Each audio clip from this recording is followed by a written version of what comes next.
Welcome. Welcome, everyone. We will be commencing our evening program shortly, so if you wouldn't mind finding a seat, getting comfortable, securing your seatbelts, because I assure you tonight, you will need them.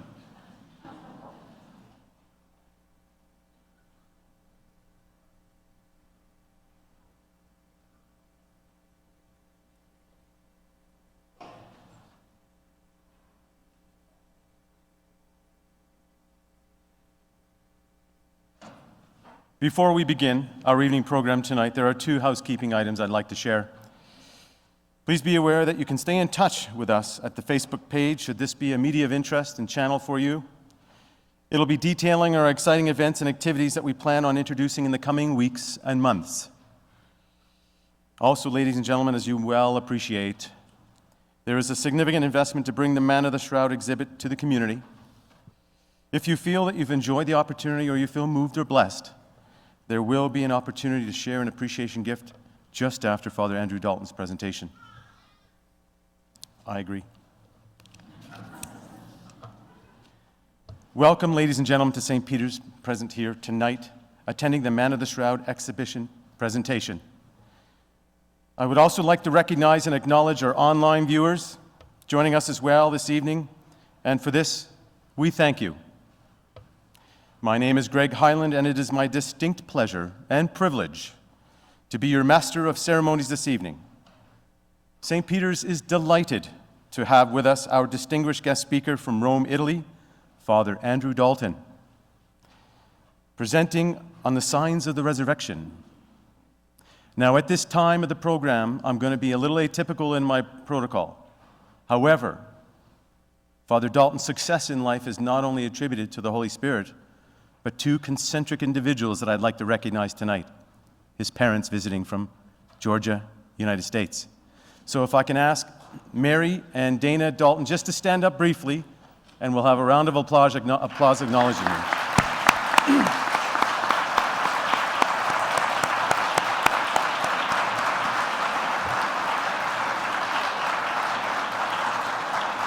Thank you.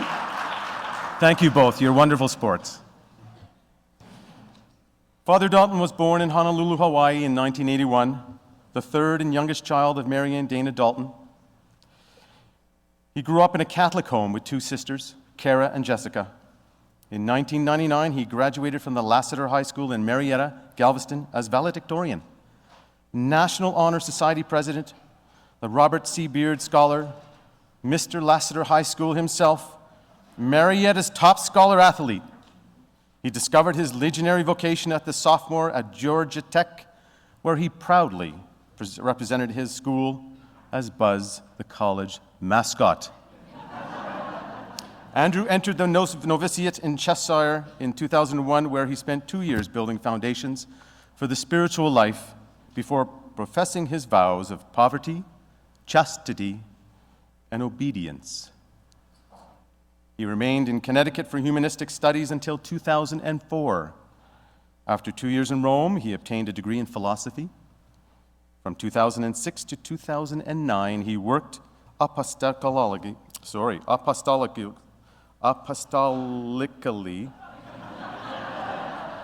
Aren't I making all of you feel better now?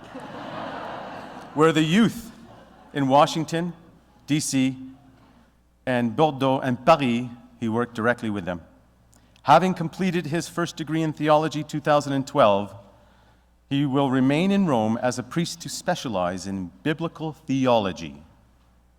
Impressively, ladies and gentlemen, he has given over 100 tours of Rome's Othonia Shroud exhibit. Who is the Man of the Shroud? Please welcome generously Father Andrew Dalton.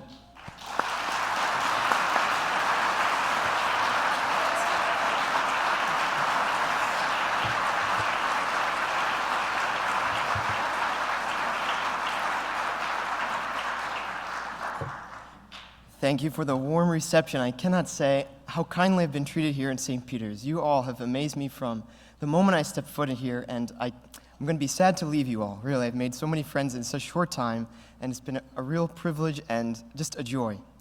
And to have this moment with my parents and to invite them to know my new friends as just multiply that joy exponentially. So thank you very much. Really, it's a real privilege.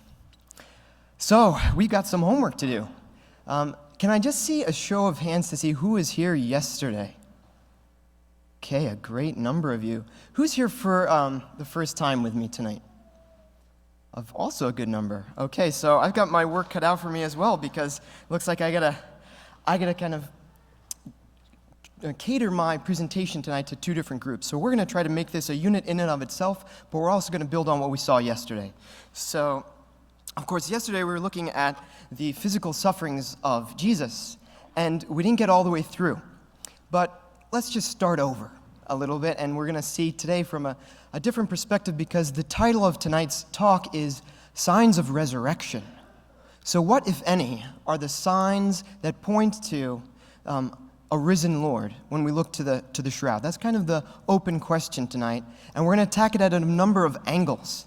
But let's just get to know the shroud, because for some of you this is the first night. So I think we're going to pull up a PowerPoint.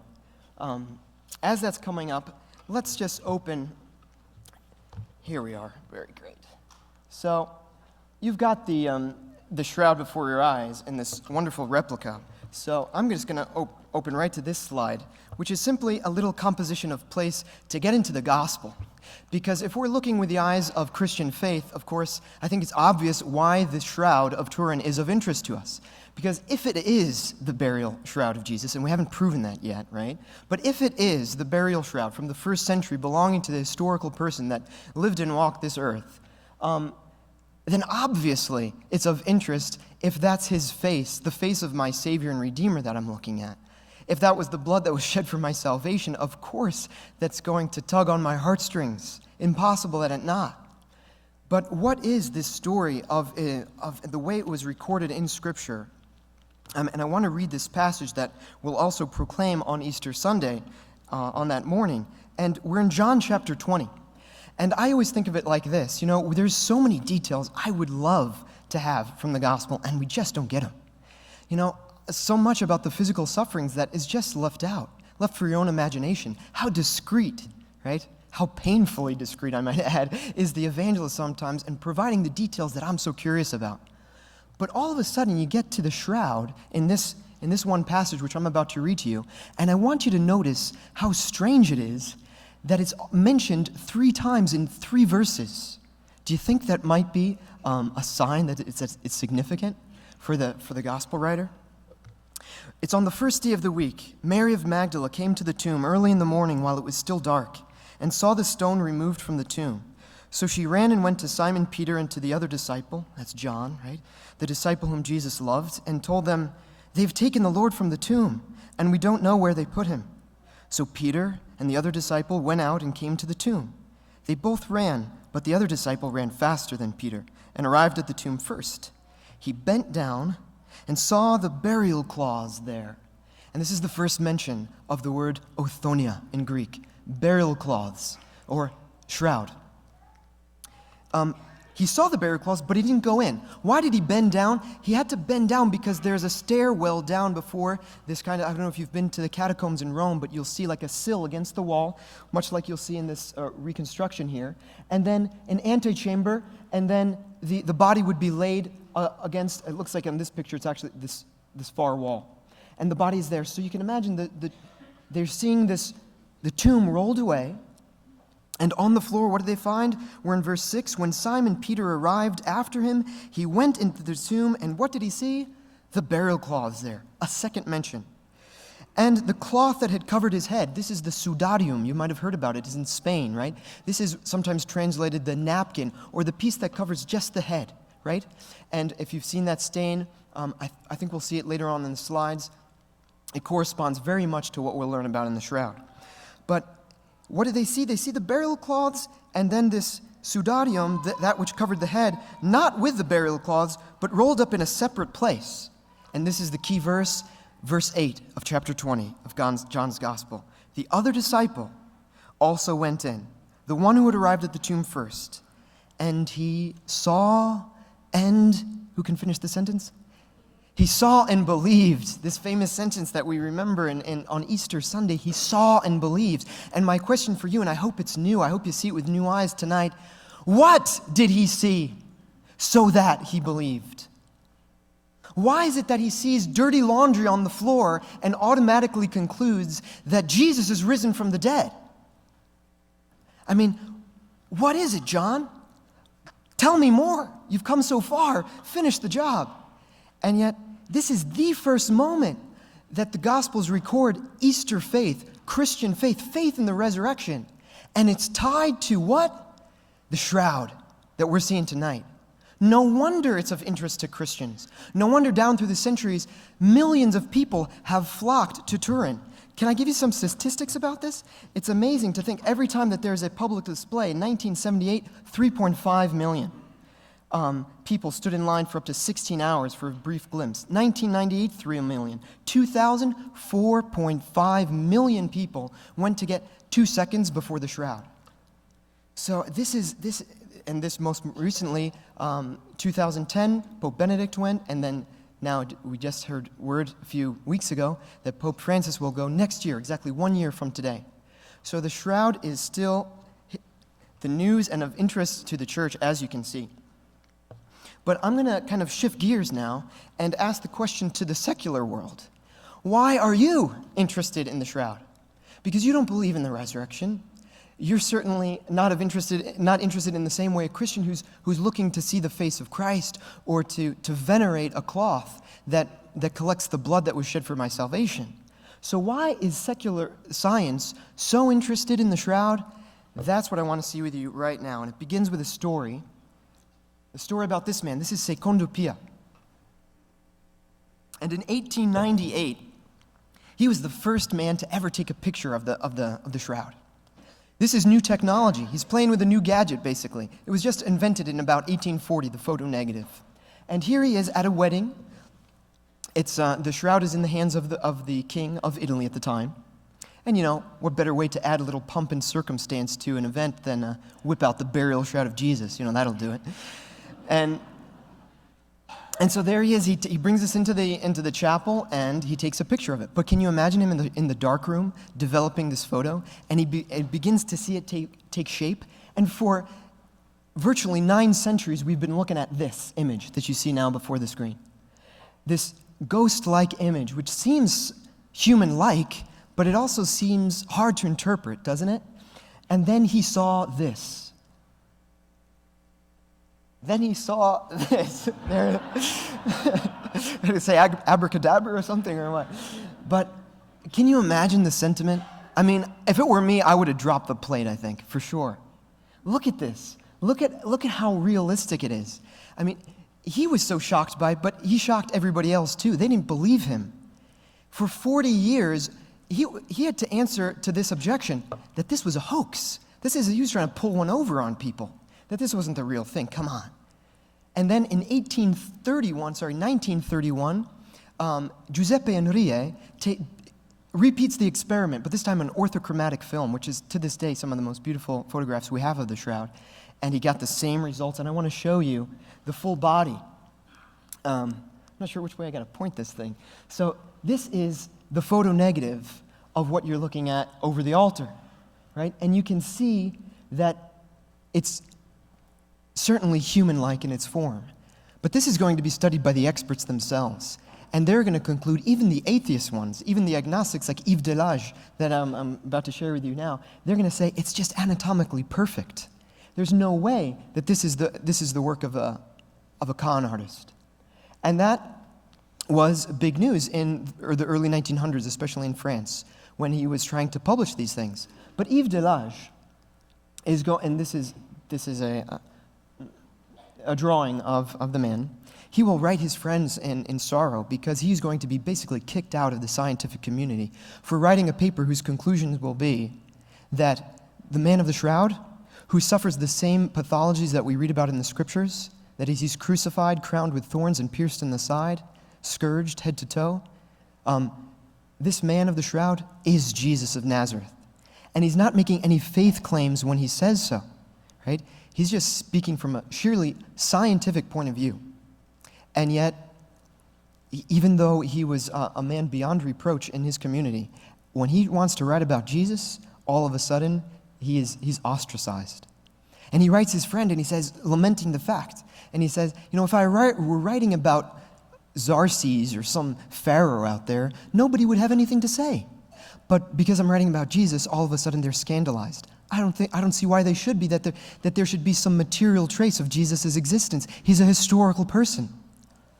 So he wasn't saying that Jesus was the Son of God. He's simply saying this shroud belongs to that Jesus. Well, let's fast forward to 1976 to a similar type story, but with a little more modern gadget. This time, these guys aren't playing with photography. They're playing with a VP8 analyzer. And we're looking at Eric Jumper and John Jackson from the United States Air Force Academy. And they've got a photo of the shroud. And they slip it under the VP8. And you got to know that the VP8, what it can do is it will convert grayscale into 3 dimensions. So it turns a 2-dimensional relief that's in from white to grays into blacks. It can turn that into a statue. They wanted to use this for mapping the topography of Mars, or converting a X-ray into a statue that could be a little bit more plastic and useful for medicine. But it turns out that it actually works with a photograph from the shroud. And that's the only photograph in the world that has ever rendered 3-dimensional information under the VP8.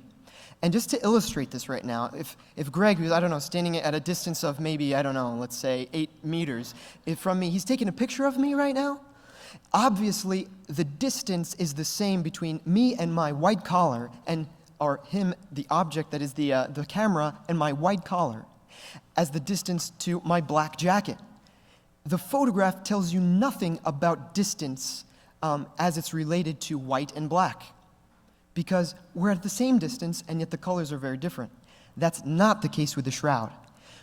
I want you to look at the, let's see if I have this in my next slide, at the tip of the nose. You see how on the shroud over the altar that you get most coloration right there where there's most contact? You see how it's darker, there's more, it's a darker hue at the tip of the nose. Because you can imagine that if the nose is sticking out, it's certainly going to be in contact with the shroud. But look around the hands, where there's going to be a separation between the body and the cloth. And you'll see that there's no coloration whatsoever, but there's a blank space. Do you see that? So that means that there's a correlation, a correspondence between distance, between body and shroud, and intensity of coloration. That is true of the shroud and only the shroud, so that when we put it under the VP8, we can actually decode the 3-dimensional information that's encoded in this ancient linen. But think about what I'm saying to you right now. I'm telling you that this ancient cloth, which is supposedly the burial shroud of Jesus, renders now, with the technology in the modern age, I can convert a 2-dimensional cloth into a 3-dimensional statue. And if you come to our exhibit in Rome, you'll see one, a reconstruction, right, that takes some artistic license when it comes to the eyebrows and things like that, but it corresponds to real information that is given to us encrypted on a 2-dimensional cloth from 2,000 years ago. If that's not mind-boggling to you, I assure you it was to our scientists at the United States Air Force Academy, because they will bring the highest-powered laboratories together behind them to form the Shroud of Turin research project in order to go to Turin and investigate what in the world made this enigmatic image, because we haven't seen anything like it, ever. And they will get atheists and Jews and Protestants and Catholics together on a joint effort to answer this one question: what mechanism formed this image? All right? So that's why the secular world, the scientists, are interested in the shroud, because we just simply don't have anything else like it. It's so unique. And so this team of scientists will work for a year until 1978 preparing non-invasive tests, so that, because they only got 5 days, according to the authorities there, it was actually in the hands of the king at the time, right, 1978. And so the king says, you got 5 days, day and night, micromanage the time so that you can, get the most scientific bang for your buck. And that's what they did. And they had about 120 hours of testing around the clock so that they could do all kinds of testing. And we're talking everything.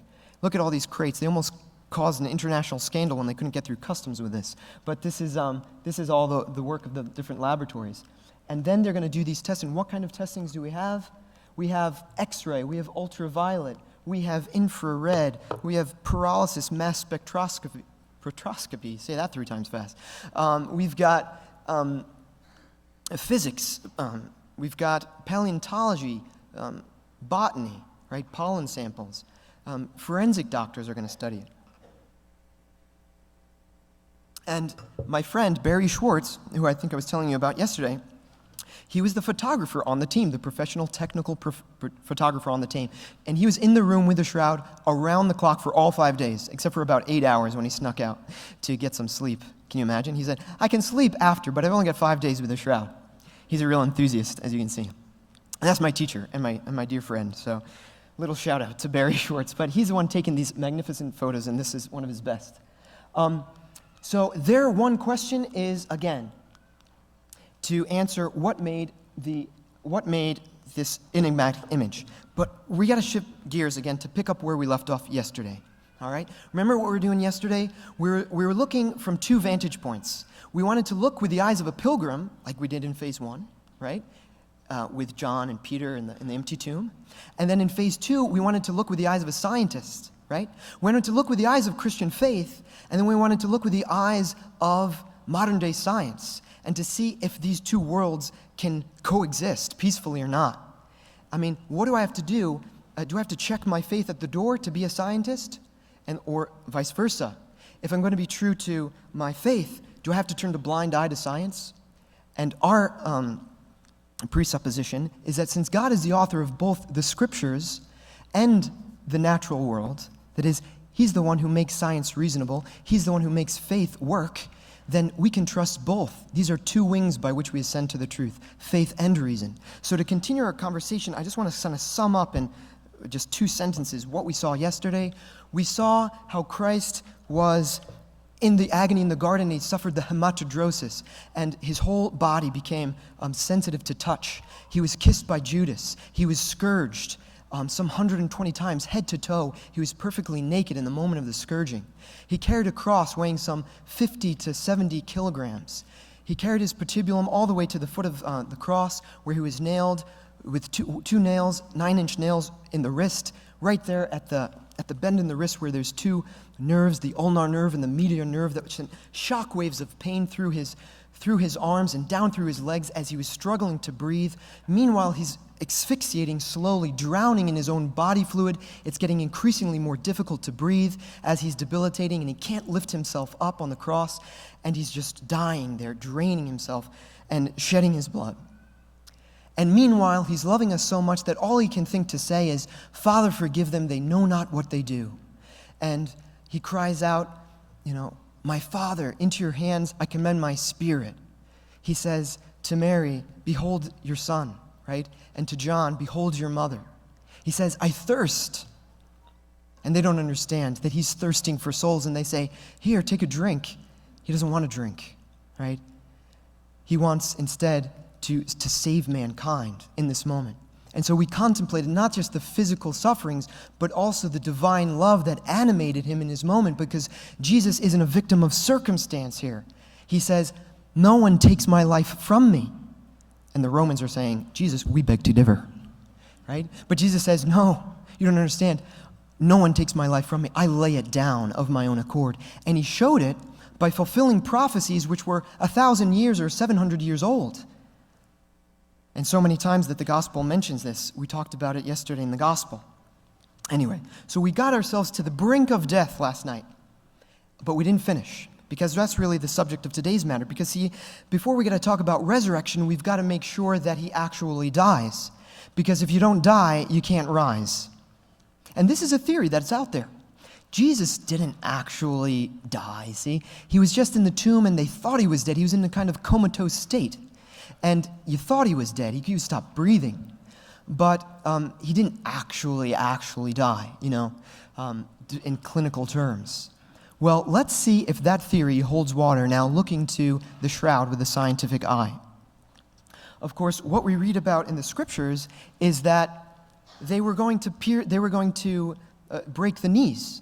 This is called crucifragium or something like that.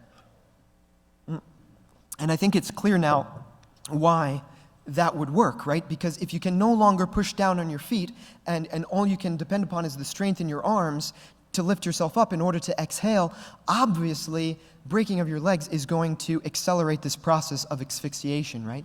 Because meanwhile, what's happening around your lungs is that you've got this double membrane around your lungs. It's called the pleural cavity, and it's filling up with body fluid, compressing the lungs, making it absolutely painful to breathe. You never thanked God for taking a breath of air and just making that go down so easily. But you would, I assure you, if you experienced what Jesus did on the cross, because it was an agony just to breathe, much less to speak.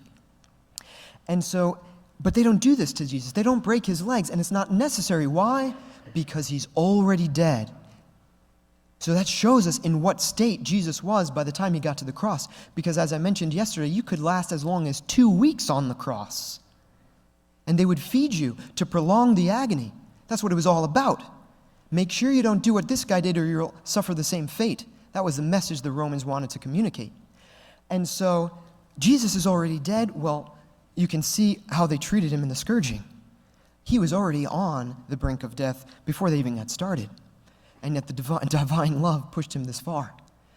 And so, of course, they have to make sure. If they ask for the body to take him down, as the Jews do, because to honor the Sabbath, they need to rest on the Sabbath day, and the Sabbath is fast approaching with the appearance of the third star in the sky at around 6 p.m. And so they have to accelerate the process and say, Pilate, can we have the body? Well, take him down, but make sure he's dead. How do we do that? Well, it's real simple. Just jab him with the lance, and you've got the lance before you. And what we find here on the shroud is what I want to look at now. The shroud is specifically helpful because of a certain test called ultraviolet fluorescence. And that's what you're looking at now. See, the human eye can only see a certain spectrum of light. That's why we have things like infrared and ultraviolet, right? But ultraviolet is beyond that of human vision. But when you shine ultraviolet light and capture the fluorescence with a photo, you can measure, you can see the chemical composition of something. So if we want to understand how this is composed, this flax linen that we have before our eyes, we want to take ultraviolet and put it up against and see its fluorescence. And why that's significant, especially for this wound, and I want to draw attention to it with this slide here. Can you see this blood stain? And you see what would correspond to a 4-centimeter blade right here, a double-edged blade that kind of forms the. You can see like a slit. It almost looks like an almond shape or an eyeball, you know, because this is the kind of wound that would correspond to a blade that has a double-edged sword or a double-edged blade. And that's exactly what we find in archaeology, by the way. Throughout the Roman Empire, wherever there were Romans using a lance, then we find a wound would correspond to just that type of blade. And then outflows the blood from that stain, or from that wound, rather. So let's turn now to the Gospels and recall what the evangelist tells us, because there's an interesting detail here you might recall. Remember, because they say, they pierced his side and outflowed, help me, blood and water. These are good Catholics here at St. Peter's, I tell you.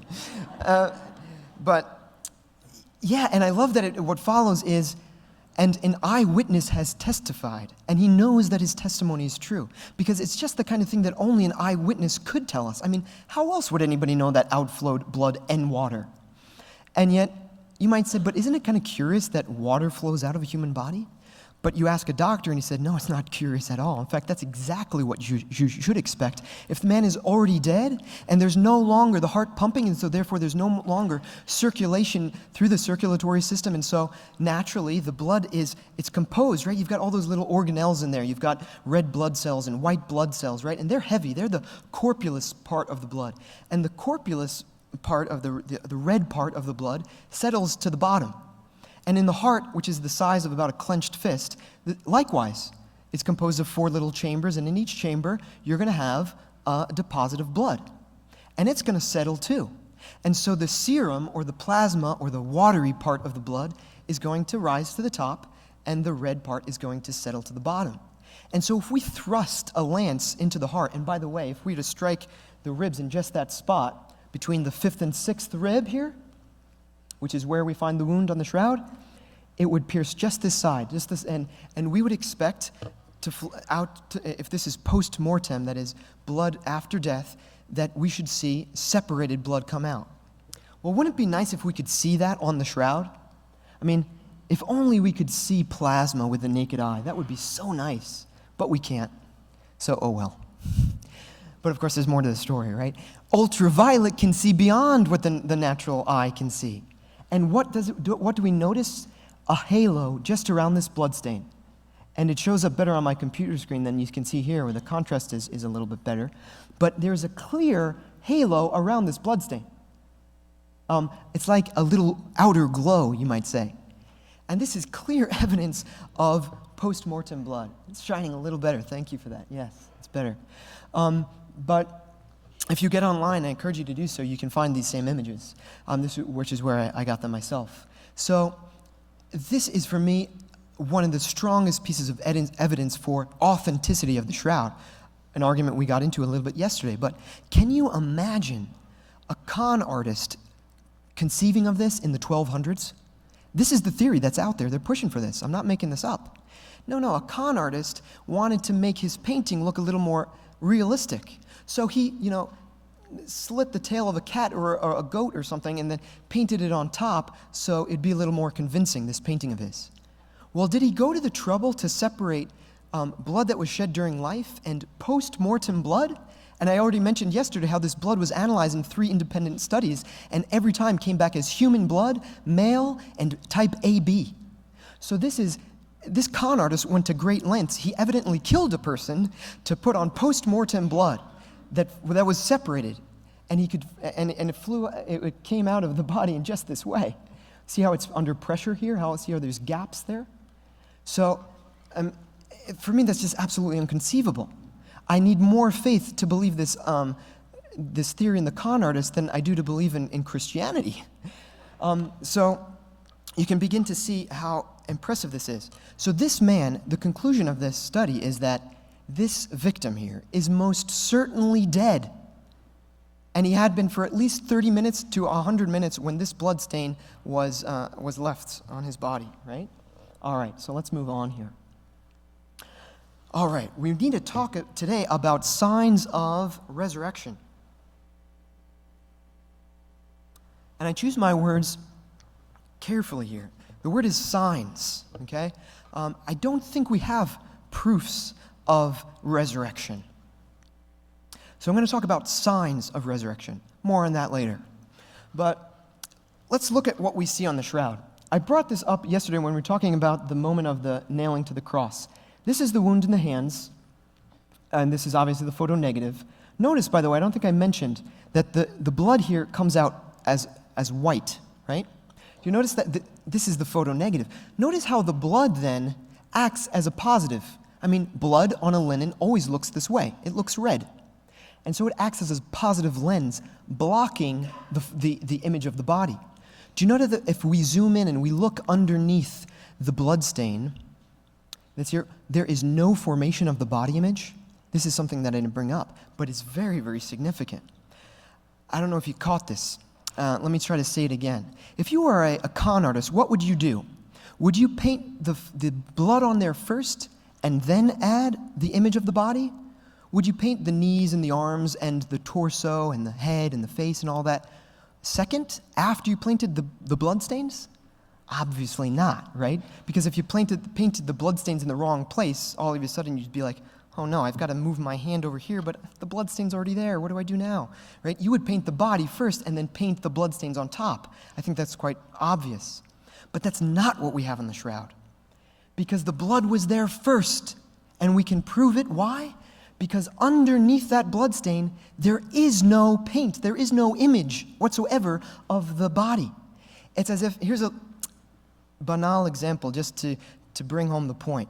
When I go on vacation with my Legionary brothers, I have to put on sunscreen on myself, which is embarrassing, because your mom's not there to put it on your back. You don't want to ask your brother to, put the sunscreen on. And so you inevitably miss that one little spot right in the middle of the back. And so after spending 8 hours in the sun, you're pale as a mozzarella everywhere else, but you've got this one little spot where you're burnt to a crisp. So that's kind of what's going on here with the shroud. It's like Jesus put on sunscreen everywhere there's blood.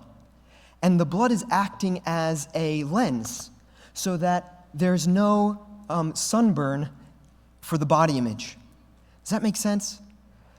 Ask me in the break if I can clarify further. It's a complicated, but the point is that it's the exact opposite of what you do if you were a con artist. Because we know that the blood was there first, which is exactly what you would expect reading the gospel, right? Because they take the cadaver down from the cross and they wrap him in the linen. What's in contact first with the shroud?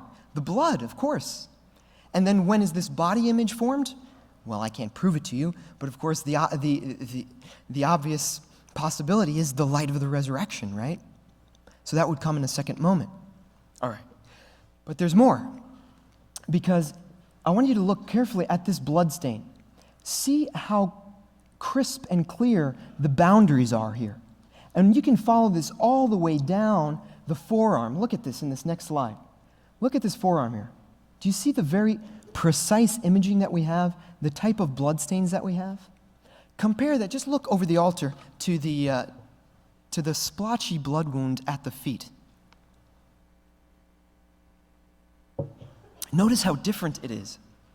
See how it's clearly wet blood that is in contact with the shroud at the feet, which makes perfect sense. If you remove the nail from the feet, fresh blood is going to flow out. And so when it's wet blood is in contact with the shroud, naturally it's going to leave a splotchy, messy stain. But that's not what we find on the forearms. This is clearly coagulated blood. They had all the time in the world while Jesus is hanging there on the cross. They've got to ask Pontius Pilate for permission, buy the shroud, take him down. Clearly this is dry blood. And now it's in contact with the shroud in the tomb, and it begins to soften and be absorbed into the cloth. By the way, forensic doctors love this kind of thing because this is a ticking clock. This is for them. This is what's called fibrinolysis, when they can study how long does it take for coagulated blood to soften and be absorbed into a linen cloth, and they can tell us a window of time. And you know what they put it at? 30 to 36 hours. At beyond 36 hours, fibrinolysis mysteriously is interrupted.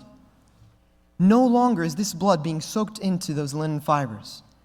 Can you think of anything that might have happened between the 30 to the 36 hour window? Let's do the math together here. It's 6 p.m. on Friday night. 30 hours later is midnight Sunday morning. 36 hours later is 6 a.m. I'll say no more. But I want you just to compare this because, I just wanted you to see how those crisp those blood stains show us. Let me go back just one second here, because it proves to us that also one more thing. If you've ever taken off a Band-Aid and looked at the blood stain that remains, you could clearly see that you ripped off that Band-Aid. I mean, there's no way that you could have dried blood that's adhering to the body like glue. And the moment imagine you were to peel it off, like you peel off a Band-Aid. Are you trying to tell me that we're not going to see some signs of displacement, some types of smearing on that cloth? And you can zoom in with a microscope all you want, you won't find a millimeter of it on this cloth.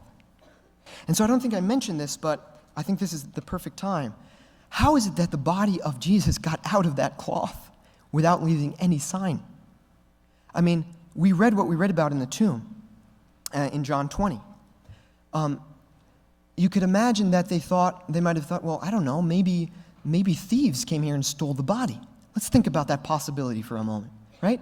A thief comes in, and first of all, the first ridiculous aspect of this theory is that why in the heck do you steal the body and leave the pricey linen garment behind? What you could get some money for maybe on the market was a linen. By the way, this is a 3-to-1 that is a triple herringbone weave, the type of pricey linen that it corresponds to a liturgical garment, which, by the way, is a huge contradiction in terms when you think about it. Why do we have this man who is utterly ostracized, who is cruelly tortured in death, and yet he's wrapped in this, he's buried as if he were a king? I mean, throw away the gospel and it doesn't make your job of explaining the fact any easier, does it? But the gospel makes it easier. Why? Because it's Joseph of Arimathea, right? Who's a member of the Sanhedrin, a member of the elite class, right?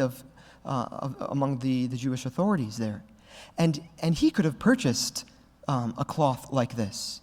But the Gospels also explain that just as Jesus is dearly loved, he's also severely hated. And so throw away the Gospel and you throw away the one thing that helps us explain the fact. But this theory also doesn't hold water, the theory that a thief came in and wrenched off the cloth, because we don't see any evidence of smearing on these bloodstains here. All right. Just one thought comes to mind. It's something that Barry Schwartz told me. This is my Jewish friend that believes in the authenticity of the shroud without believing in Jesus as his personal Lord and Savior. But he says that his mom came one night to one of his talks after years and years of exposing on the shroud. And so he was so anxious after the fact to kind of say, "Hey, Mom, what'd you think of the presentation tonight?" And, "Oh, yeah, very, very good." And, well, but what did you think? I mean, do you think it's really the burial shroud of Jesus? And she says, "Barry, of course it's the authentic burial shroud of Jesus. Why else do you think they kept the thing all this time?" Women are so much quicker than we are, aren't they? I mean,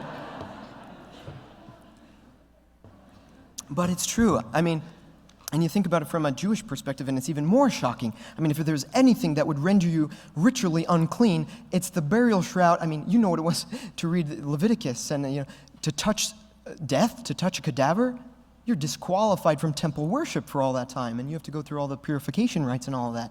There's no way a Jewish community would keep it unless something radically different had happened, right? And that's what we're going to talk about tonight as well in the resurrection. But there's more signs of resurrection, and I want you to look at this picture because it shows how we find the position of the body when it's wrapped in the cloth, something that's not so easily to perceive when you just look at the two dimensions here. And you see that, look at his legs and see how that they are in a triangular position. You see how his head is almost like it's lifted up on a pillow. There's no pillow there, and there's no triangular support under his knees, right? He's simply in the position that he was in on the cross. This is what's called rigor mortis. It's cadaveric rigidity. That's what's happening here. If you've ever gone hunting, you've seen it. If you've fished, you know what happens. A fish will be locked in a certain position. And if you bend it, you can force it into a new position and it'll keep that. All the more if somebody's physically exerted himself or been beaten up like Christ on the cross. And so, especially where there's a concentration of blood in the legs because of the laws of gravity simply. But the legs aren't going anywhere. There's no way you're going to push those things down. And so the position that we find them in, and the tips, notice how the tips of the toes are aligned, because remember, it's one nail through both feet, right through the metatarsals there. And so you have I think I've just made a mistake. There's the tarsals, because in the feet it's a little lower down. But in any case, you see it. You see that corresponding here. You see how just the right foot is planted. We only have the sole of one foot recorded because the other one, you just see the heel because the toes are aligned with these right there. So also an amazing detail that corresponds to the pathology of crucifixion. All right? So, but does a body just stay in rigor mortis forever? Obviously not. I mean, you just go to the tomb and just expect to dig every body that you exhume to be in this state of rigor mortis. After 40 hours, rigor mortis at the maximum begins to relax, and the body begins to putrefy and decompose.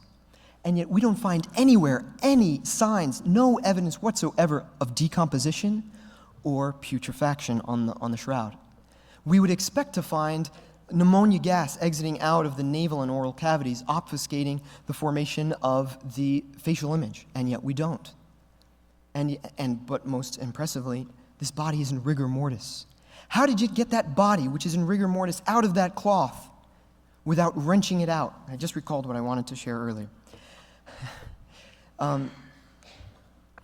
They couldn't have possibly wrenched the body out of the cloth for another reason. Excuse me just one moment while I collect my thoughts here.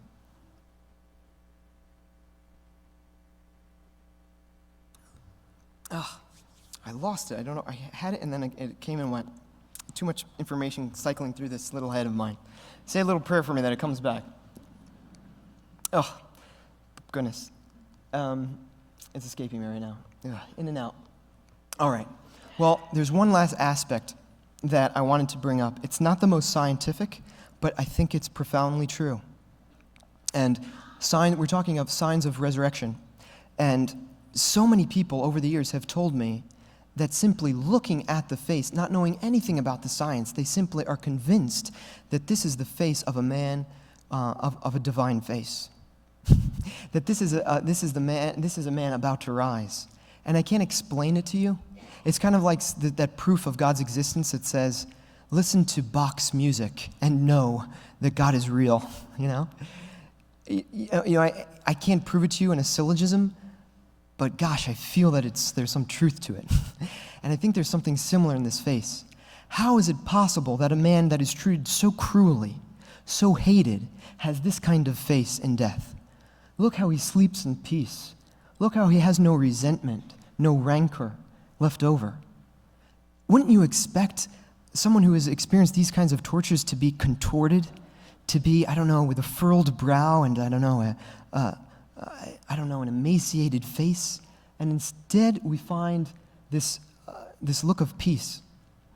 And if it's true that the light of the resurrection formed this image, then you can imagine that in the next fraction of a second, those eyes which are now closed are going to open. And this beam of light which impresses this image upon this cloth is also going to witness the resurrection of this man. And isn't it impressive? Nobody was there in the empty tomb. We don't have any human witnesses to tell us what it was like. What was the one witness that was there in the moment of the resurrection? It's the shroud. The shroud is the silent witness. And this is its testimony. And I think this is immensely powerful because for us as Christians, testimony is precisely the foundation of our faith. We believe as Christians that Christ rose from the dead because eyewitnesses were there and they told us, and we know their testimony is true because they went to their death without denying this fact. When no earthly prize was there to compensate them for their sacrifice. That's, for me, an amazing sign. But also I think there's something to this, that this face is so serene, so peaceful, that it just has to belong to Jesus. Take that with a grain of salt. I know that's... Let's wrap things up here tonight, because I want to leave room for questions. But I need to kind of take up this major question that's looming large, right? How do we know that it's not the work of a con artist who's just painting this? First of all, we established, I think, today that there's no pigment. Did I say this already today? No, I didn't, did I? Gosh, details. This is important. This is immensely important because a lot of people, this is perhaps the most common idea that's out there today. When Barry Schwartz goes traveling the world and he talks to people on the plane and he says that he works with the shroud, they say, the shroud, we proved that to be a medieval fake, a forgery. And yet, how do you make a forgery if there is no paint on the shroud? And we prove this with pyrolysis mass spectroscopy, right? This is the test that, imagine this were a painting for a moment, and we vacuumed out every particle of paint, except for 1 out of a million particles. 1 out of a million particle remained by accident. And we applied our test of pyrolysis mass spectroscopy. We would find it and identify its chemical composition. Guess how many particles we found when we did the test? 0. And so, and it's not like it's hard to know where to look. The image is absolutely all over the place. Head to toe, body, front and back, frontal, dorsal images. We should have found millions of particles, and we found not one. And they made a list, this STIRP team that I was telling you about, of every chemical, of all of the pigments known to man and their chemical composition, magnesium nitrate or whatever it is. And they were ready to identify it, and they didn't find not a single one. And beyond that, they didn't find any dyes, any pigments, organic, inorganic, no varnish. But even if they were to have found one of those, there's no directionality whatsoever. There's no brushstrokes. How do you make a painting without brushstrokes? So this theory that the shroud is formed by a chiaroscura, by Leonardo da Vinci, by the way. I love that theory. it was from 1356 or something like that this technology was invented by Leonardo, don't you know, that he made the first camera. I don't want to get delayed in this theory because it's nonsense, but this is a statue that they say, imagine a cadaver that they put out in the sunshine for 4 days, and then here it is standing in the sunshine. This is the dark room, the camera oscura. This is a linen that they dipped in urine. Sorry, but that's the theory. And then there's an emulsion that's right here, and so over time, an imprint is left. If you leave this cadaver in the sun for about 4 days, you'll begin to get the impression of an image right here, upside down, but just like the shroud. Isn't that impressive? And they made this image. This is from National Geographic right here. And that's really fascinating. But then you got to think, well, then they have to do the dorsal image. So the same cadaver, they got to turn it around for another 4 days in the sunshine so that this can be exposed. Can you imagine what a cadaver is going to look like after 8 days, front and back? They didn't tell you that in the National Geographic Discovery Channel or whatever it was, that this came out in a privately funded documentary a few years back. But I want to thank them for doing this experiment because they proved thank you, this is certainly not what formed the shroud, because look at this image and how it differs drastically from what we see on the shroud. Look at the shadows and the overexposure that we have at the forehead, at the chest, over the wrists, and over the feet here. Clearly showing a directionality of the sun shining from above. Nothing the likes of what we find on the shroud. So we want to thank these guys for eliminating one possibility. This is not how the shroud was made. But it came out right around Easter time, just like some of these other theories. Garlaschelli in 2009. This is another one from 1994. Emily Craig, who thinks it's a rubbing. But every time they make these attempts, and they make front page news when they do it and sell a lot of newspapers, but we got to thank them and applaud them because they show us yet one other way, which is most certainly not the shroud, because what they produce is inevitably nothing like what we see on the shroud. So what do we see on the shroud? The Athenaeum laboratory spent 5 years shooting light, changing the variables, frequency, amplitude, and duration of exposure, and they settle upon ultraviolet. This is the kind of laser that they're shooting at linen, similar to the shroud, trying to get some caramel coloring, something like what we see on the shroud. And he was so frustrated because he couldn't do it. And what would happen is that he would get in the center, not in this example, but he kept carbonizing the linen. And he was like charring it. It was black. And we don't have that on the shroud. And then on the side, he would get no coloring whatsoever, like this. And he was like, what do you got to do? And he finally settled on ultraviolet, and he got some coloring, but it was only kind of on the threshold that he was getting this nice effect of something remotely close to what we see on the shroud. And the impressive conclusions of this 5-year test is that he was able to determine how much energy you would need behind this micro laser to render something similar to what we see on the shroud. And his conclusion? 34,000 billion watts. Take that in for a second, okay? That's what kind of wattage you need hooked up to your micro laser so that you can get something remotely close. And by the way, this micro laser needs to go on this like magic carpet ride, weaving in and out of the fibers, colorizing some from one angle, the ones next door from another angle. Even though it makes no sense up close, when you stand back at 3 to 4 meters, it really looks like a human person. It's like, I gotta shake the hand of the man who was able to do that, because that's amazing.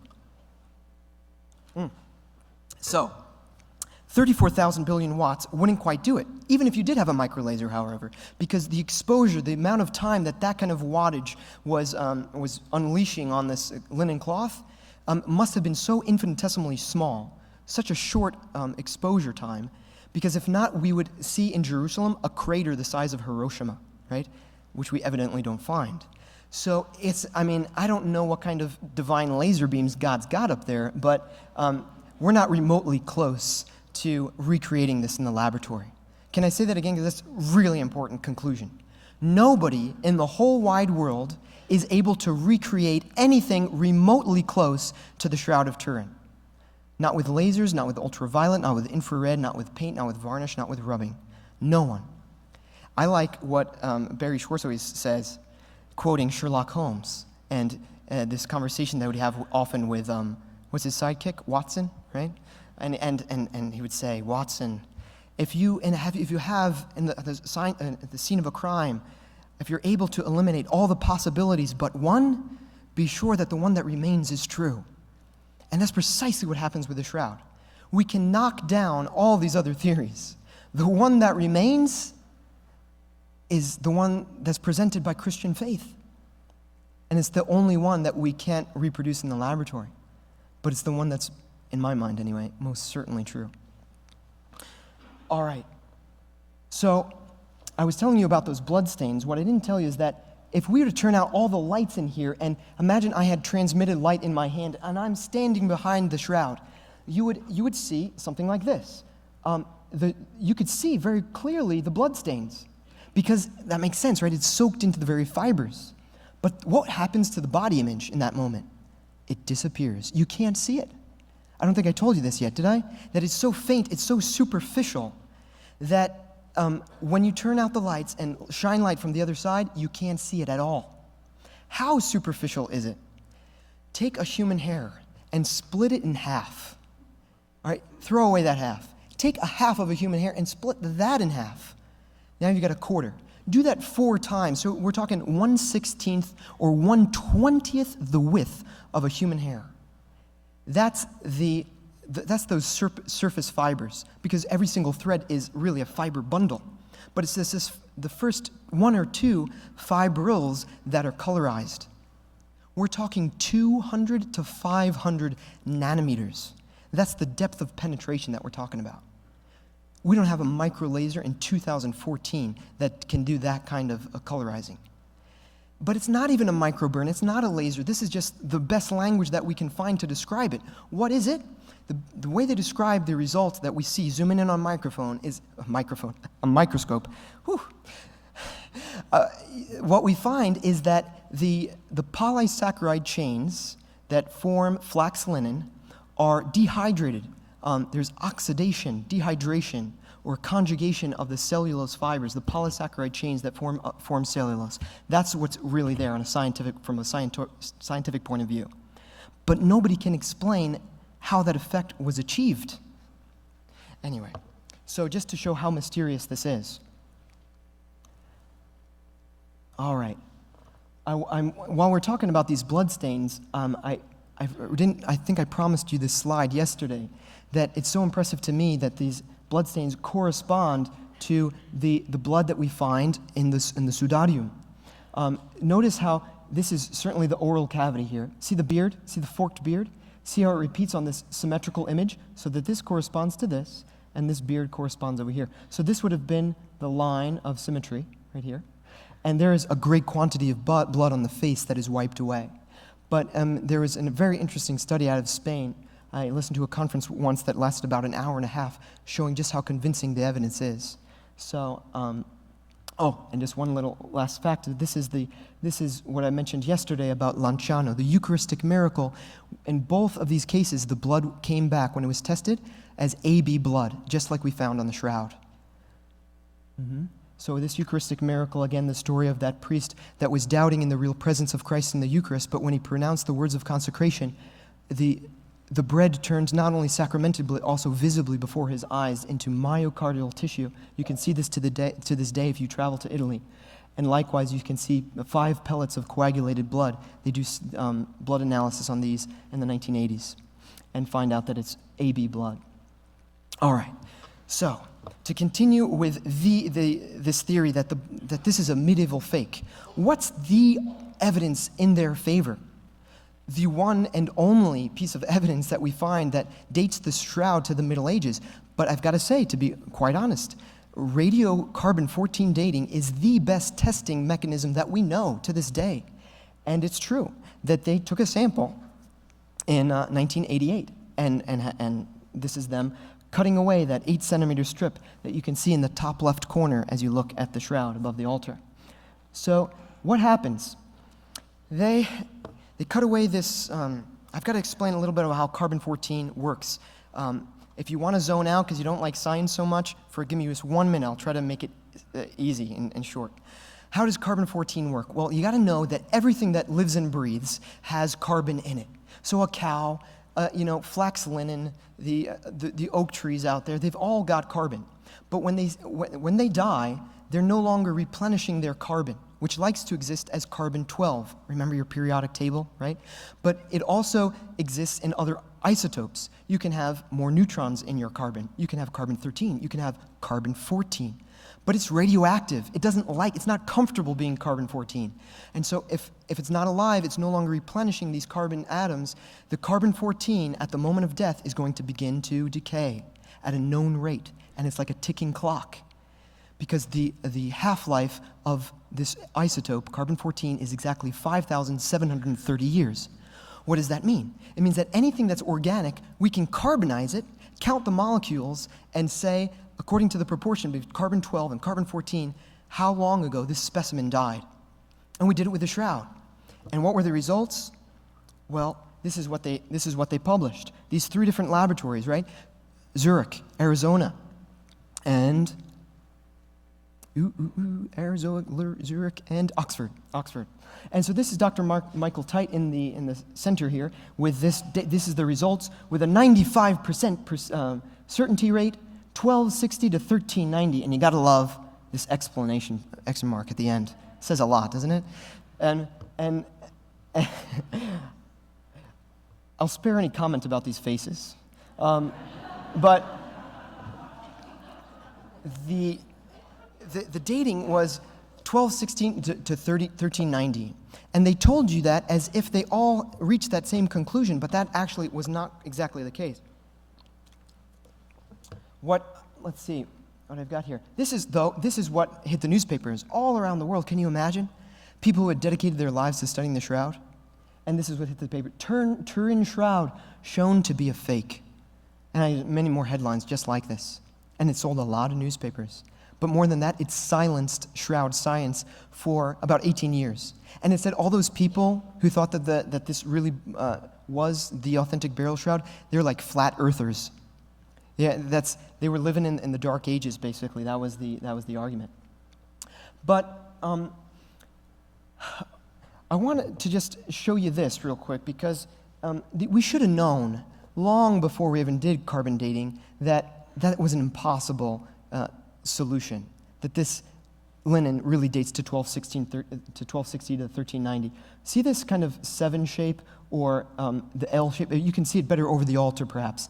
If you look, say, 3/4 to the right on the dorsal image there, do you see 2 of these shapes? Yeah? Okay. Well, these are sometimes referred to as the poker holes. And I wonder when they date to. You might think, oh, they're from the 1532 fire, but they're not. Because we know this. Look at this Hungarian Prayer Codex, right? This is a manuscript, right, that has this great, I love these cartoons, right, from the Middle Ages. Scene 1 of the comic strip. You've got these men with beards, right, and halos, and they're pouring ointment on this body. And look, this guy with a beard, too, is over here, and he's got a halo with a cross on it. I wonder who he is, you know? And look at his arms here. I think I failed to mention this yesterday, but we talked about where the wound was in the wrists, and I told you that it was a sensory nerve that also sent shock waves of pain down through the arms.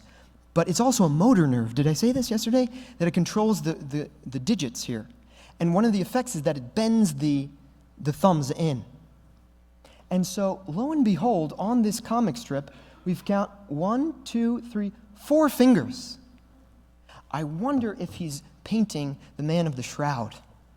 I mean, if I were a con artist and I wanted to present this as the real McCoy, I probably would have painted 5 digits like most of us have. Huh? But what we see on the shroud is exactly what we see on this Hungarian Prayer Codex. But let's look to scene 2 rather, of this comic strip. This time we've got 3 women with their halos. And they're coming with ointment as well, because they couldn't finish the job there on Friday.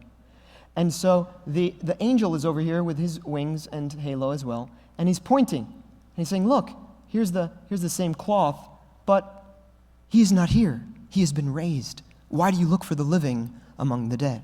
Right? But look at this cloth, and I've zoomed in for you over here. Look at the way they depict it. Certainly it's a primitive description, but Unfortunately, you can't really see the herringbone weave from where you're at. But a herringbone, have you ever seen the spinal cord of a fish? How there's diagonal lines that go in one direction. And then this would be the spinal cord, and then this would be diagonal lines of the bones going in the other direction. That's why this particular weave is called herringbone weave. Well, that is exactly what is painted in this way. It kind of looks like a Aztec pyramid or something like that. But it's most definitely showing us the herringbone weave. But that's not all. I don't know if you can make it out from where you're at, but there are 4 little dots here and here in the shape of an L and in the shape of a 7 at the exact same position and orientation that we find on the shroud, right like this. That's what we find depicted. Here, you can see it better in this image. 1, 2, 3. Let's see if I can get them all. And then you can even see them over here. 1, 2, 3, 4. See that? So this prayer codex is from 1192 to 1195. And we know that because there's musical notation right next door that was specific to those years.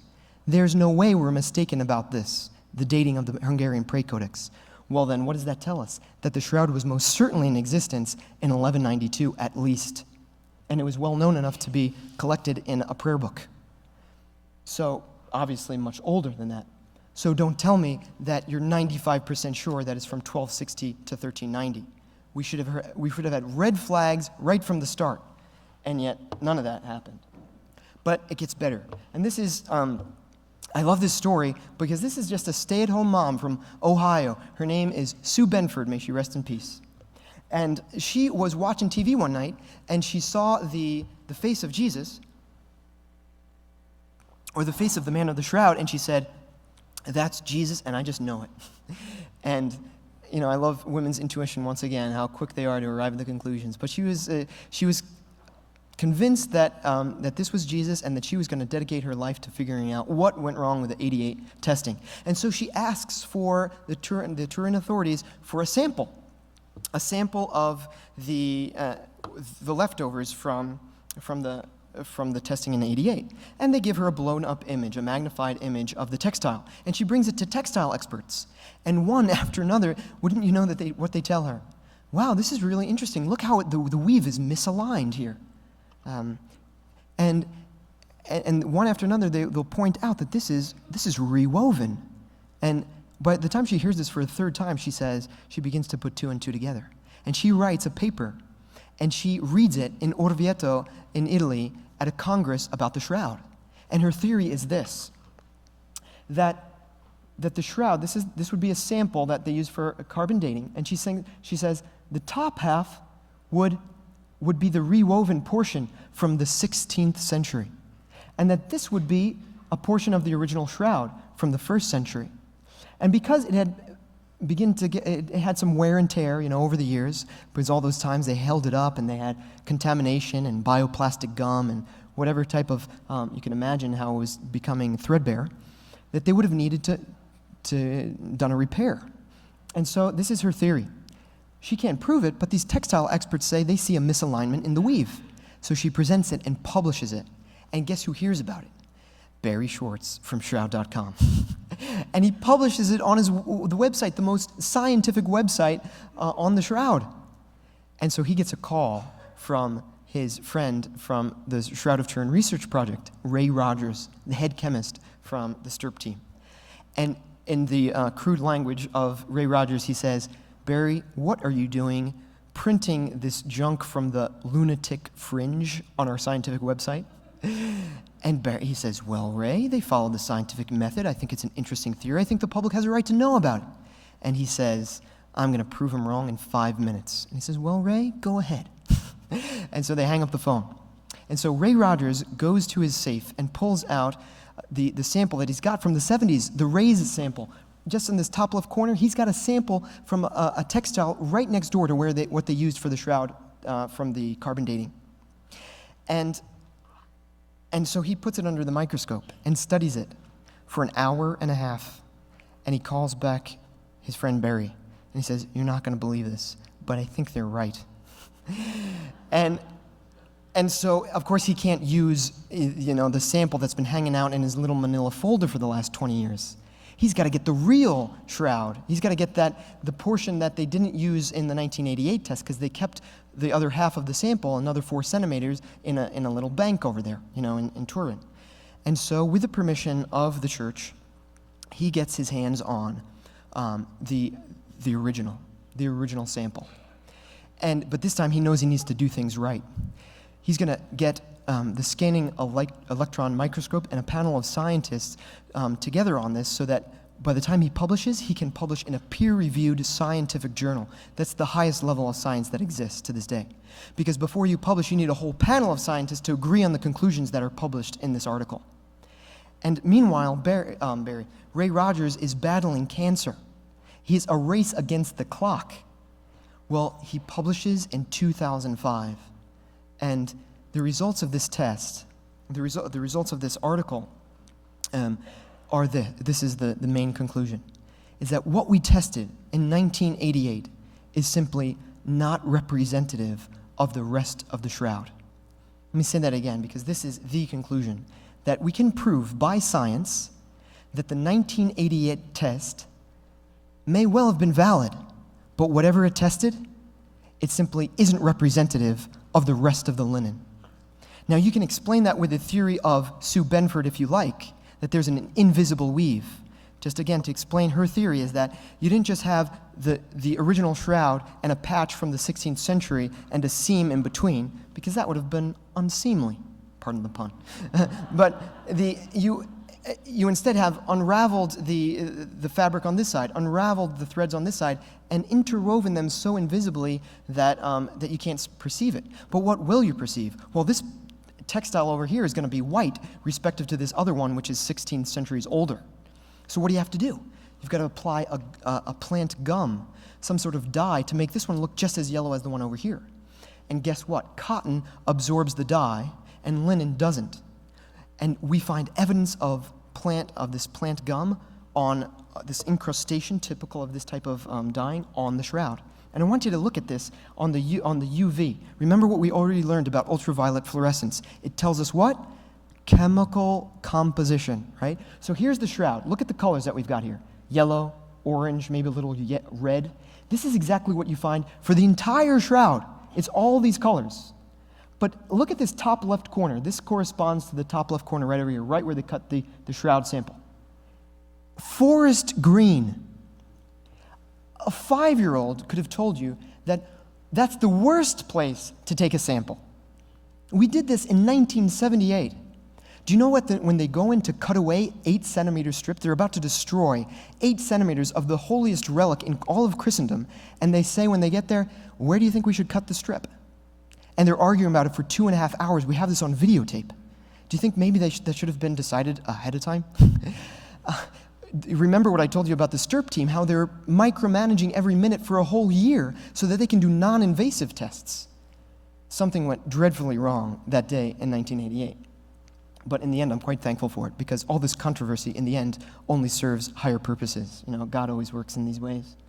But we should have known that that was the worst place to take that sample. All right, so here we are with Ray Rogers and looking at his microscope. And again, this is what he sees. When he takes this thread out, right, remember, it's an invisible weave. And you can imagine how these, once they're interwoven, there's going to be portions that if you apply a plant gum, there's going to be obviously the medulla of the thread that's not going to absorb the gum, the dye. And when there's an intersection in other threads, look at this. No coloration. And you see white just at the points of intersection. But it gets better. Because Ray Rogers, he publishes this in Thermochemical Acta in 2005. And he proves, beyond a shadow of a doubt, that what we dated is no longer representative of the rest of the shroud. He dies 6 weeks later. And, mission accomplished, Lord, let your servant go in peace, right? But this thread is inherited by Los Alamos Laboratories, and they will continue the studies in their Jet Propulsion Laboratory. And they will, the poor guy that inherits the job, he's putting this under their microscope, and the thread separates into 2 portions. And he comes back to his colleague and he says, look what just happened. I ripped the shroud. Do you think God's going to be mad at me? And he says, no, I don't think God is going to be mad at you, especially since that's exactly the theory, that these two threads are interwoven invisibly. Do you know that there are books about this from the 16th French invisible weave? You can find it in the laboratories, that this was a mechanism that was known at the time. All right, we come to our conclusion. I've probably already gone way over time, but I need to end with something a little bit more, I don't know, sentimental. So this is one of my favorite paintings. You might recognize it. Does anybody know the painter? Caravaggio, exactly, one of my all-time faves. And so this is the incredulity of Saint Thomas. And you'll remember the scene. It's right here in John 20, and I want to read it as you just contemplate this scene, right? Thomas, called Didymus, one of the 12, was not with them when Jesus came. So the other disciples said to him, "We have seen the Lord." But he said to them, "Unless I see the mark of the nails in his hands and put my finger into the nail marks and put my hand into his side, I will not believe." And I think that is the position of so many of us today in our modern world. Unless you prove it to me, Jesus, unless I can probe your wounds, I will not believe. And 8 days later, Jesus appears to the 12 again in the upper room. Now a week later, his disciples were again inside, and Thomas was with them. Jesus came, although the doors were locked, and stood in their midst and said, "Peace be with you." And then he said to Thomas, "Put your finger here, and see my hands, and bring your hand, and put it into my side. And do not be unbelieving, but believe." And I love this because, Jesus could have said so many things. He could have said, "Thomas, Thomas, Thomas." He says, and it doesn't upbraid him at all. It doesn't chastise him in the least. He didn't say a word. He just says, "Thomas, come here." You and your rationalism, come and probe. I hope it didn't hurt too much, but Jesus was glorified at that time, so I suppose not. But Thomas has this amazing response. Doubting Thomas, skeptical Thomas. After this moment, he makes the most beautiful, most direct confession of Christ's divinity anywhere in the whole gospel. And he says, "My Lord and my God." Right to Jesus' face. Nowhere do we have something like it in the gospel, "My Lord and my God." And Jesus says to him, "Have you come to believe because you have seen me? Blessed are those who have not seen and have believed." And I think that's the position of all of us, right? I don't know how many of you have seen Jesus face to face, but I haven't had the grace. I'm trying real hard. I'm hoping for the day, right? But I expect the first time I'll see him is the day I get to heaven. But could it be that Jesus wanted to share this, not just with the first century Christians, but even with us, that he wanted to give us this experience? And so check this out in the next slide. This is a photo mock-up, but I love it. So for me, it just is everything that I ever wanted to tell you in my days. If all you were to see is this image, then I could have spared myself hours of speech and my vocal cords, a lot of suffering. But this is it. This is all I want to tell you right here. Because it says it all. It says, you scientists who say, "I will not believe unless I get my pyrolysis mass spectroscopy in there, and I can test with X-ray and ultraviolet and infrared and all the rest." And Jesus says, "You know what? Come and stick your probes into my shroud, but do not be unbelieving, but believe." And so I think God interacts with us in the same way to this day, just as he did with Thomas. And he doesn't chastise us for our rationalism. He says, "Check it out. See what there is to discover. But learn from Thomas." Because I'm so thankful for Thomas and his honesty, because I'm him. I'm a rationalist too. I'm a son of my own society, of my own day and age. And Jesus says, "Come and see. Do not be unbelieving, but believe." And so would to God, many scientists have this experience, that they come with an initial curiosity to understand what formed the image, what mechanism left these enigmatic characteristics about this image, but see what good reasons there are for Christian faith, and then do not be unbelieving, but believe, and say with Thomas, "My Lord and my God." All right. With that, I'll close and open the floor for some questions. What do you say?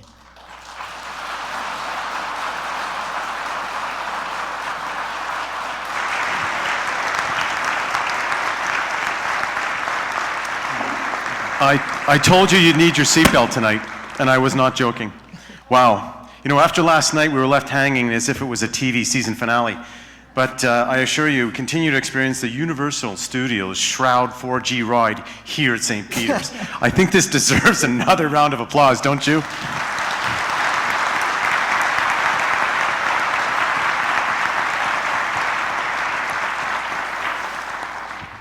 Thank you, Father Dalton, for a visceral and inspiring presentation.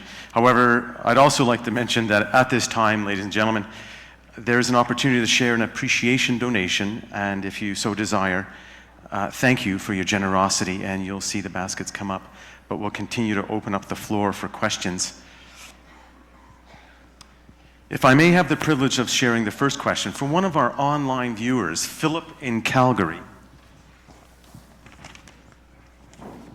Philip says, yesterday, Father Dalton, you spoke about the man's nose being broken by a blow to the face. The Lamb of God, however, cannot have any broken bones.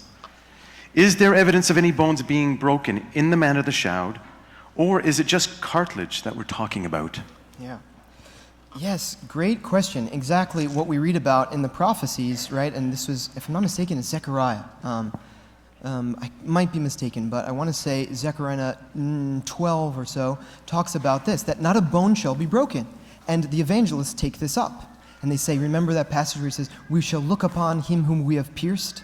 And it says, just as the prophecy says, not a bone shall be broken. So evidently, the New Testament reads this Old Testament passage as being fulfilled in Jesus Christ. And at the foot of the cross, while the other thieves are, their bones are broken, Jesus doesn't suffer the same fate, and that's just when the evangelist chimes in and says, in fulfillment of the prophecy. And so, yeah, that's important. What we find, according to the American scientists on the nose, is that yes, it's a broken nose in the common language, but the bone is composed of a nasal bone, and then the septum, the tip of the nose is cartilage. That is what's broken. That's what's separated, according to the Shroud. A blow that was dealt with a club about 1.5 inches in diameter, about 4 centimeters in diameter. So it's not a broken bone, it's simply separated cartilage. That's exactly right. So I also brought this up with the wound to the wrists, because if anything was going to be broken, you would think that it would be these little metacarpals in your wrists. And yet what Pierre Barbet showed us is that every single time he did this test on fresh cadavers, instead of breaking the bones, these bones opened up an anatomical path and reconfigured, forming a very solid, tight bond around the wrists so that you could be held up there, fastened to the cross in a very secure way. And yet, we didn't have to break any bones. And that's what he proved time and time again with his experiments. Thank you, Father Dalton. Impressive, actually. For the left side of the sanctuary, we also have a microphone. Doug will be manning it, so just get his attention for the left side, and he'll direct you accordingly. And I, too, will be moving and covering the right side of the sanctuary. Now, bear in mind, if you raise your hand with a $50 bill, I move twice as fast. Greg, I have a comment here. Father Dalton, my name is Tina, and for a long time, I've suffered with depression. That's pretty much all I'm going to leave you with. But for the first time today, I went to my doctor and I said, you know what? I don't have anything to say to you, because I know that Easter has meant so much more to me because of what you have proclaimed in what you've said. And just so you know, I was unable to make it last night, but I was there with my mom, and we were both intently watching. And yeah, you're amazing. And I just want to thank you. Tina, that was wonderful. A round of applause for Tina.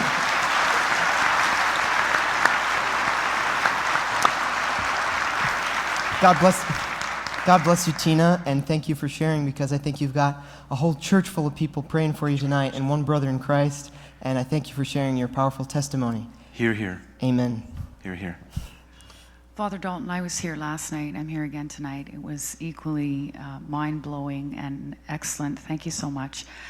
Just a question. This is a replica of the shroud. Are there other replicas elsewhere, and is this blessed? Just wondering. Well, I don't know about that latter question, about whether or not it's blessed.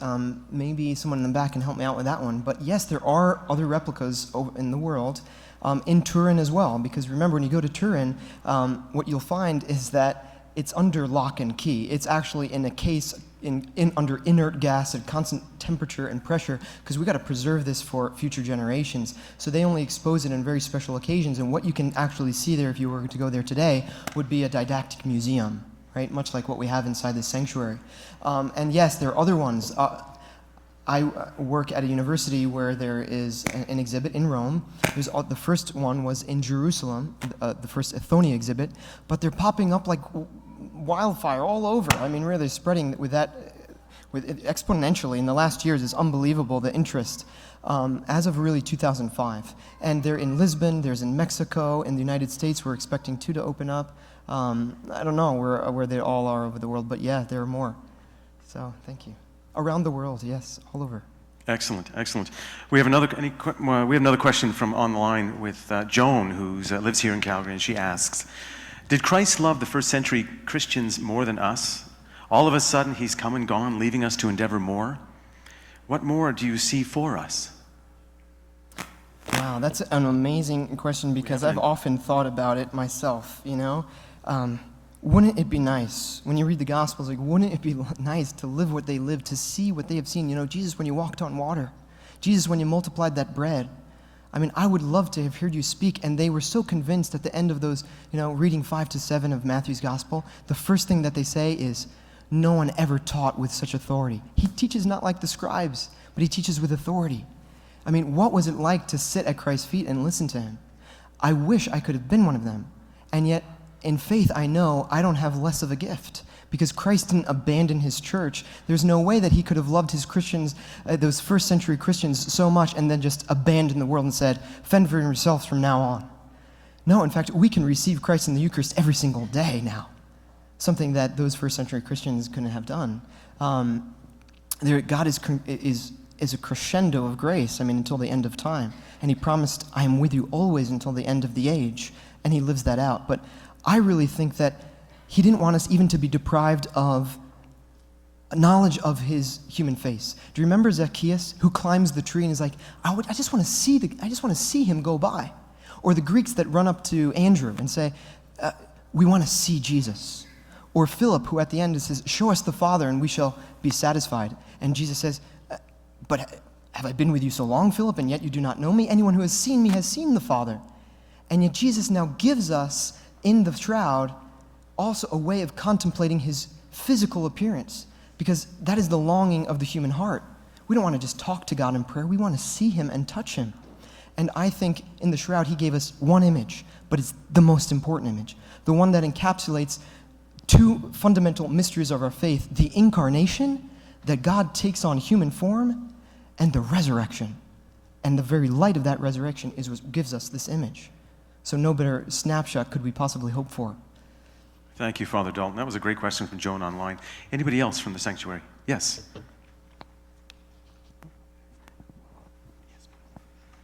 Father Dalton, I talked to you this afternoon. Hi, Jerry.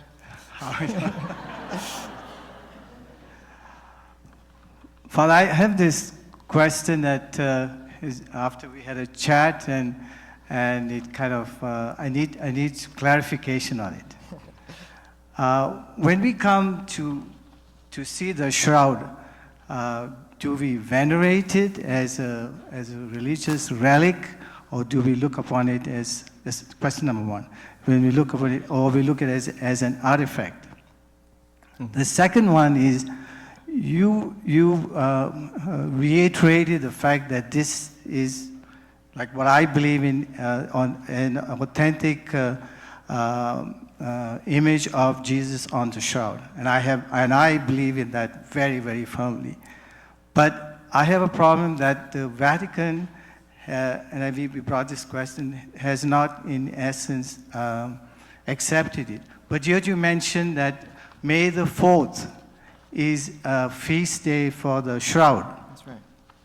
And if that's the case, then why is there no if I can use the word ratification from the Vatican, that this in essence is the real shroud of Christ?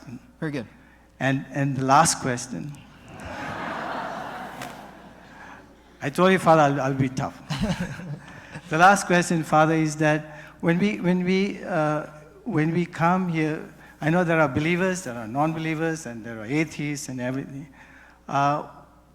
What can we get from coming and seeing the shroud here? And how can we, as me, try to convince someone that this in fact is real? Great questions, Jerry. Thanks. I'll take them one at a time. So the first question is, help me. The first question was the relic. Yes, this is an easy question because the most recent popes have been very clear that from a Catholic perspective, this most certainly is a relic. It's the most important relic in all of Christendom. All right, what is a relic? A relic might be any number of things, but it's anything that appeals to Christian faith, right? It's an object of devotion, of veneration, right? So you might come before a holy card and say a prayer. And it's not as if you're worshiping the holy card, obviously, right?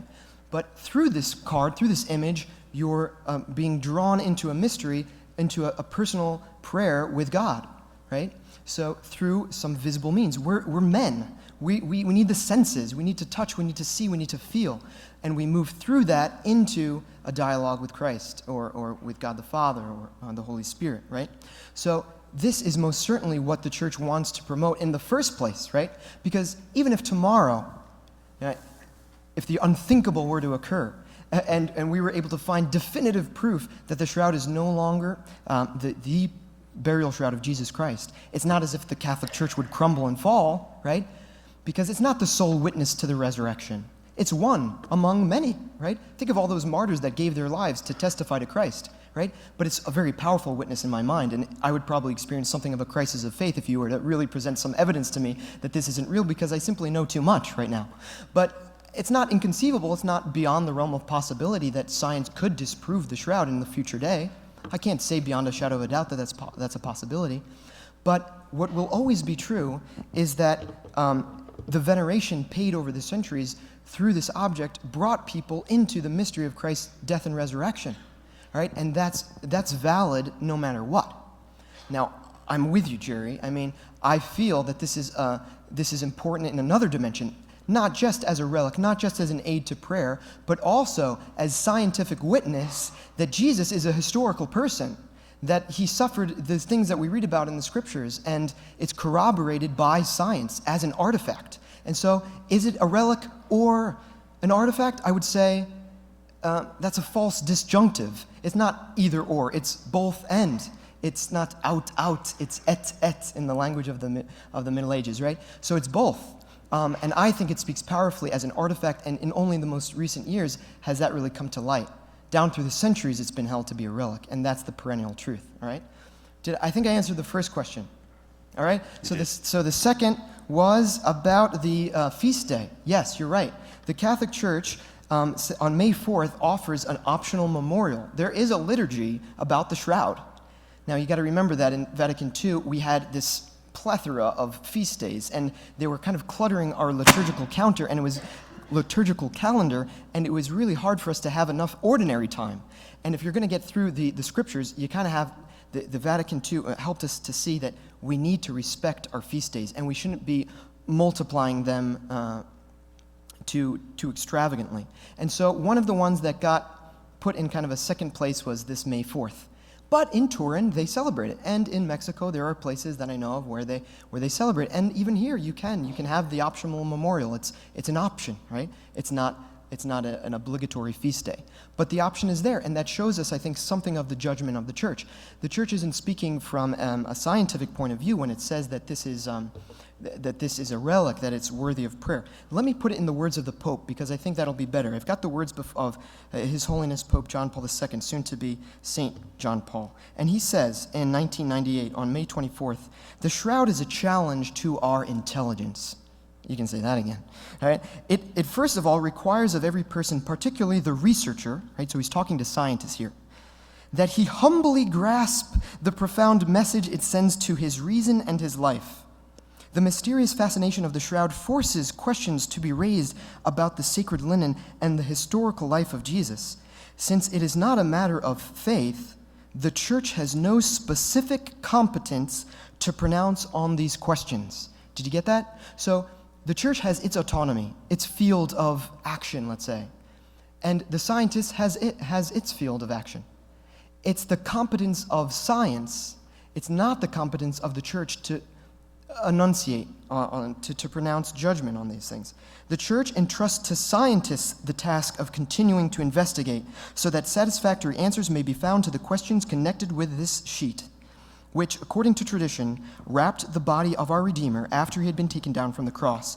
The Church urges that the shroud be studied without pre-established positions that take for granted results that are not such. It's so important to say, because how many scientists to this day come with presuppositions, and they don't acknowledge their presuppositions. They're coming as philosophers to the shroud and then pretending that they're just doing empirical science. They're not. They're making philosophical presuppositions, and they're not enunciating them. So the Church invites these scientists to act with interior freedom and attentive respect for both scientific methodology and the sensibilities of believers. All right, so that was the second question. The final question was, help me? I think you're covered. Oh, hey, all right. Wow. No more shroud mystery. Yes, fantastic. We have another line. Samantha, online in Medicine Hat, asks of you, Father Dalton, your commitment and devotion to the shroud is comprehensive. What was the definitive moment that you blissfully believed? Yeah, this is... I already believed in Jesus when I discovered the shroud. I had already committed my life to him. I was already a seminarian 10 years down the road. I was already in my second year of theology. I was getting real close to the altar. And that's when I heard a conference by Emanuela Marinelli. And she spoke on the shroud, and she just captivated me. You think I speak fast? You ain't seen nothing yet. Meet Emanuela. So... but for an hour and a half, she just raptured me with the science that she knew. She's been studying this for 3 decades. And I was blown away. I literally lost sleep that night. But I believed because of the convincingness of the arguments. I believed in a natural way. I already had that supernatural faith that Jesus saved me by his blood, that I was made a son of God in baptism and all of that. And there I was devoting my life. But it moved me. It was important.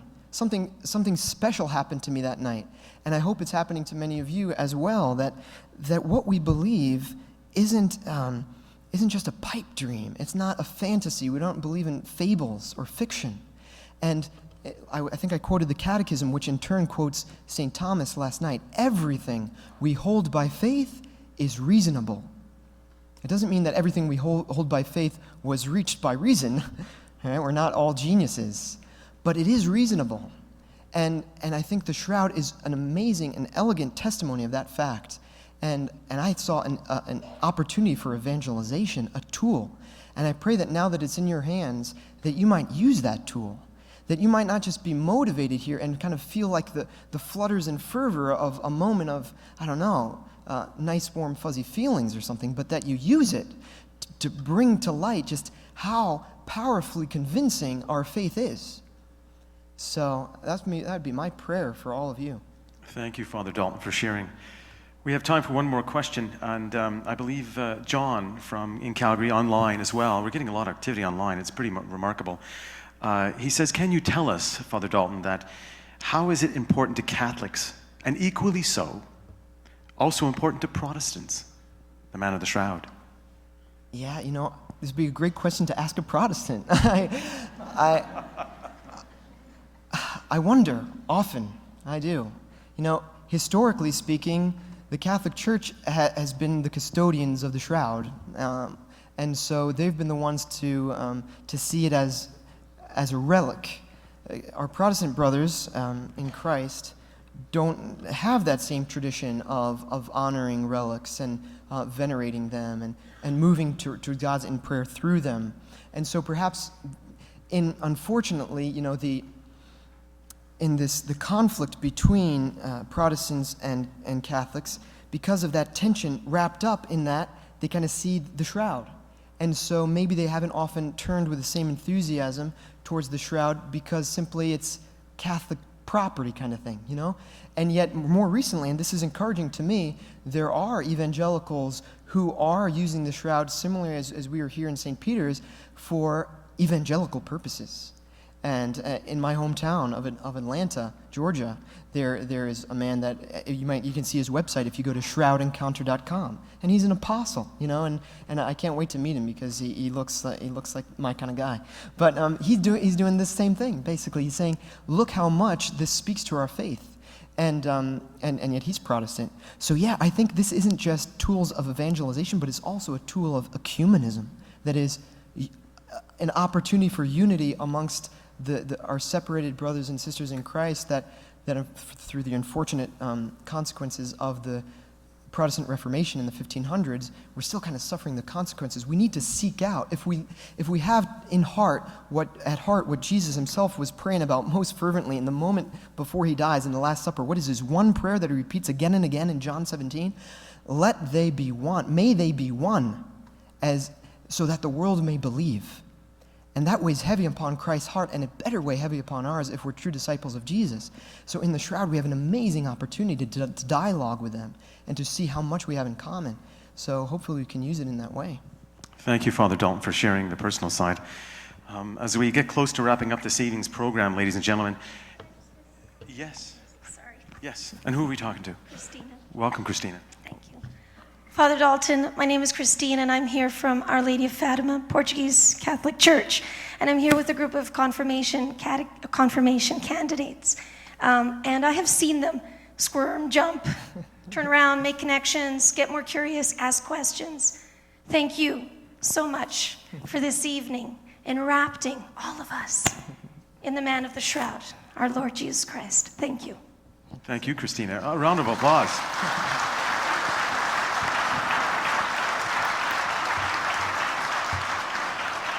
For those of you that are new to our community at St. Peter's, please acknowledge that if you wish to stay in touch, there is a postcard sitting at the back of the pew directly in front of you. So feel free to take that with you, fill it out, and share that information, precious to you, as it will become precious to us, and we're happy to welcome you to our community. Greg, sorry, can I share the song to close? I forgot. Absolutely, absolutely. I don't know if we can get some help in the back, but I shared last night. Absolutely. A version of that song, God's Face, written by my good friend and brother in Christ, Brother Stephen Howe. And last night I played the beta version. Don't tell Brother Stephen, he'll slit my throat. But this is hot off the press. I was literally, the night before, as I was packing my bag, I got the email with this. They just recorded. This is the brothers in the seminary, in the home studio of our seminary. The violin player is another brother, the one playing the piano and the drums in the background. But this is like I said, one of the best fruits of my tours is that this song, this love song to Jesus, is what I wanted to share with you and close the night with.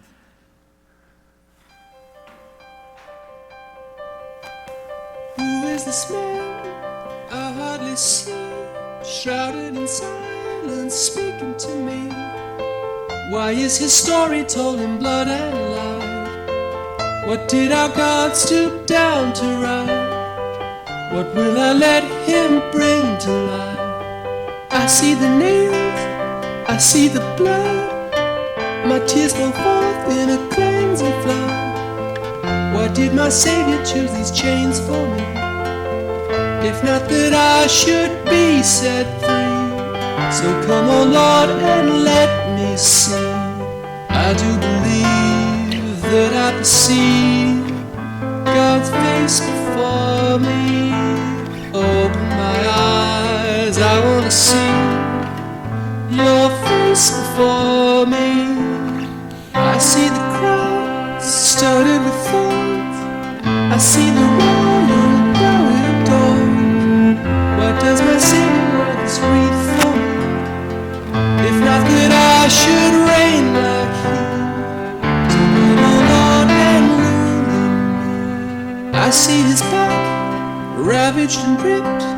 the wounds where he's been cruelly whipped.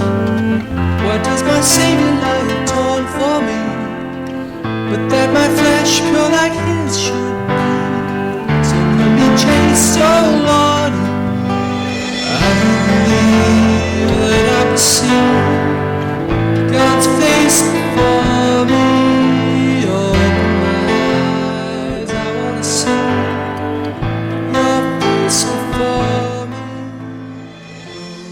Broken and bruised, cursed and abused, rejected and used, falsely accused.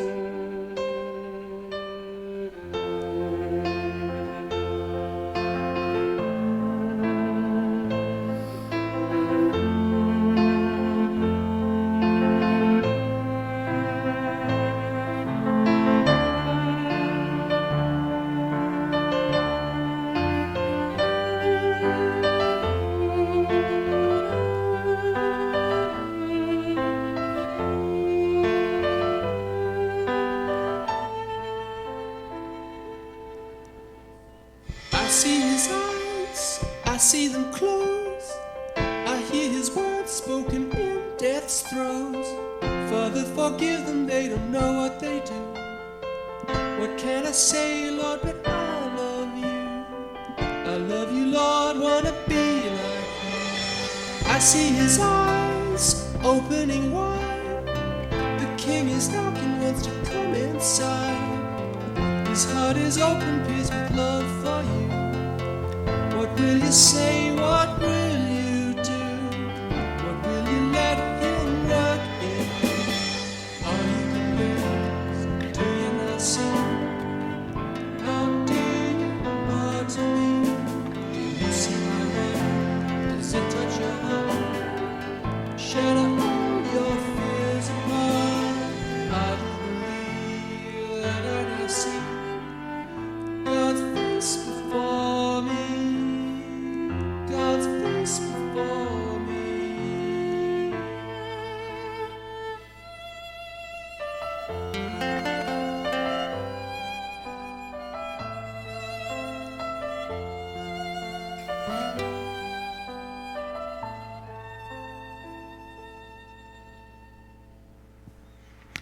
Thank you, Father Dalton. Thank you, Brother Stephen. Ladies and gentlemen, as you know, tomorrow is our last day for the Man of the Shroud exhibition. We will reopen tomorrow morning at 9 and continue through 4.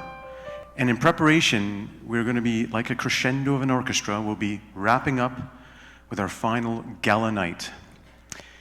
For those of you that are joining us, marvelous, because we had over 800 requests to participate in the lottery. Unfortunately, for those that you are not able to join us, don't despair.